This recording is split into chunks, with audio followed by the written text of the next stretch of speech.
Bears preseason is over. We're going to take a look at some winners and losers from the final preseason game against the Kansas City Chiefs as the Bears knocked them off 34-21.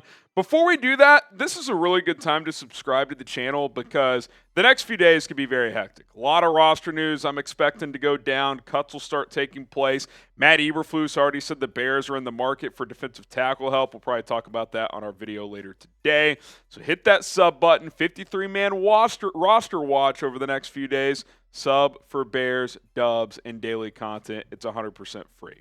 All right, let's get to some winners and losers here. Let's start with Tyler Scott, who had a pretty strong game. And he had a strong start to training camp, but didn't really do much in the first few preseason games. It had gotten a little quiet around him, but really good performance. 6 catches, 99 yards. Had a nice deep ball catch for 37 up the left sideline. Little jet sweep for 17 as well. Showed off the speed, elusiveness with the ball in his hands, and looked smooth. Looked really, really good. And I think that I think he's safe.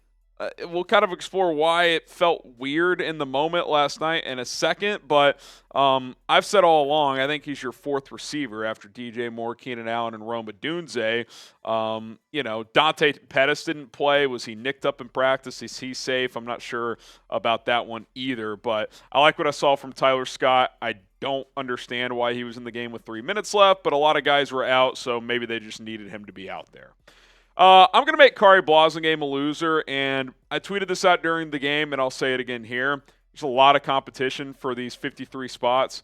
I don't think Khari Blasingame's getting one of them. Shane Waldron didn't have a fullback last year in Seattle. I think the Bears go with 4 tight ends. I'm not sure who the 4th guy is yet. Is it Tommy Sweeney? Is it a guy like Brendan Bates, the UDFA out of Kentucky? But I think Blasingame gets cut. They need a tight end that can play on these special teams units. I don't think Cole Kmet's doing that. I don't think maybe Gerald Everett does some, but Mercedes Lewis isn't.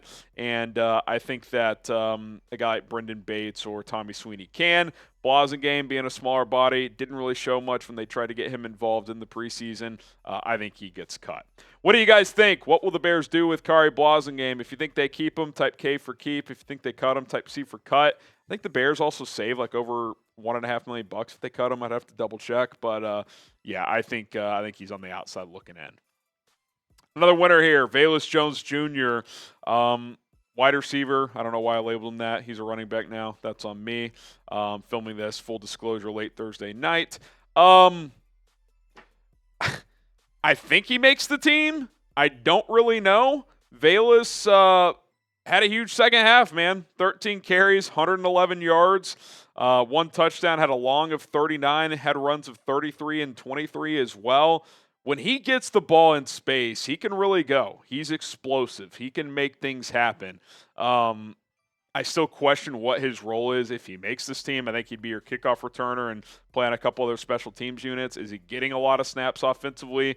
Do you go one less at wide receiver because he could be your last guy at receiver? That's certainly possible. I don't think he's going to play a ton at running back, but he's certainly a guy that you can put out there and at least be a threat with his speed. Is Travis Homer making this team? Like, that's why you guys got to subscribe, because the next few days are going to be hectic to see if this gets figured out. Do the Bears, trade a piece or two away off this roster to kind of clear up the muddy waters a little bit, because it's going to be very, very interesting. They also didn't use him at all on kick return in this game, so that kind of makes me think that he's safe, and they just want to keep getting him reps at running back. I don't know. It's very puzzling. I'm not sure where he stands. If I had to guess, he's safe. Can't say that with 100% confidence, but that's my gut feeling at this point in time. Something that's not a gut feeling, it's just a fact, is PrizePicks is the best daily fantasy sports game out there. Best app. Download it today. Create an account. PrizePicks.com/CLNS. That code CLNS will get you a deposit match up to $100 when you sign up, and a $50 bonus after your first $5 play. Whether you hit or not, you're going to get that $50 bonus. Check it out. How PrizePicks works is simple. You choose 2 to 6 players, regardless of sport, football, basketball, once that returns, baseball, hockey, etc. Plenty of other sports available. And you choose more or less in the stat projections. Tons of them available, tons of stat categories. I got a week 1 play already launched out there. I can't wait to see if this hits. more on the Caleb Williams passing yards and Tyreek Hill receiving yards. Put down $10 to win 30. The more players you have in an entry up to 6, the more you can make. It's, got to risk it to get the biscuit there. PrizePicks.com/CLNS. Use the code CLNS to get started with a $100 deposit match right now. Link is in the comments and in the description of this video. I got to put DeAndre Carter in the loser category. I still think there's a chance he makes this team. I think he's probably your best punt return option. But the first time he went out there to return a punt, he smartly let the ball land because the golden rule is if, the ball's going to land inside the 10, you let it bounce. But he kind of nonchalantly just moved up slowly to like the 11, 12, and the ball checked up and started coming back towards him. So a Chiefs player recognized it and shoved him into the ball, and they recovered it. Like, he's an experienced punt returner. He's got to know better than that. Had a nice 16-yard return later after that. Then we didn't really see him again, so I didn't know what to make of that either. Like, is he safe? Is Velus safe? Are they both safe? Is neither safe? I don't know. My final 53-man roster projection, I think, is going to be very difficult to try and figure out who's in and who's out. But I think he's still your best punt return option unless you want to put Rome Odunze back there, and something tells me they're not going to do that. But he just knows better. Like, you can't be nonchalant like that once the ball checks. Clearly, he didn't think it would bounce back toward him, but when you let that thing go, you got to get out of the way. Reddy Steward. Listen, the UDFA corner had a blazing hot start to training camp and an unbelievable finish here in this final preseason game. 2 interceptions, including a pick 6. He was awesome. He was absolutely fantastic. You could not ask more from this guy. If he gets cut, it ain't on him. It's the fact that the Bears have a shit ton of good corners. I mean, they really do. Your starting 3 is excellent. Terrell Smith is an excellent CB4. Jalen Jones and Josh Blackwell are quality backups that also contribute on special teams. Greg Stroman's a guy who can play.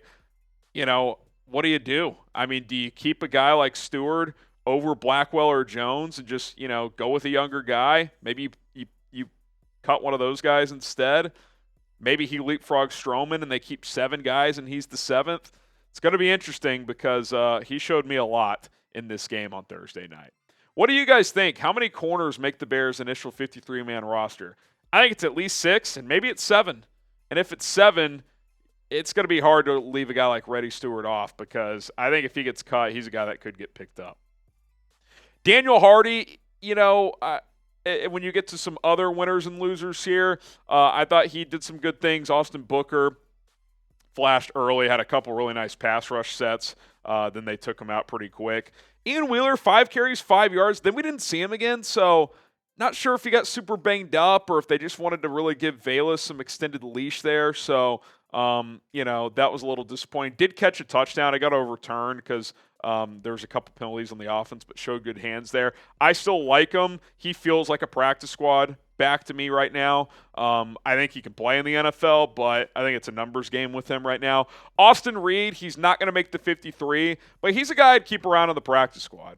Of course, there's always a chance a team picks him up off waivers, but he doesn't have crazy physical tools, so I feel like you'll get him to the practice squad. John Jackson III had a bad fumble, dropped the pass. He's probably dead last on the wide receiver depth chart. Like, does he even make the practice squad? Maybe they keep him around because him and Caleb Williams are tight. They played a few years together, or for a year at USC together.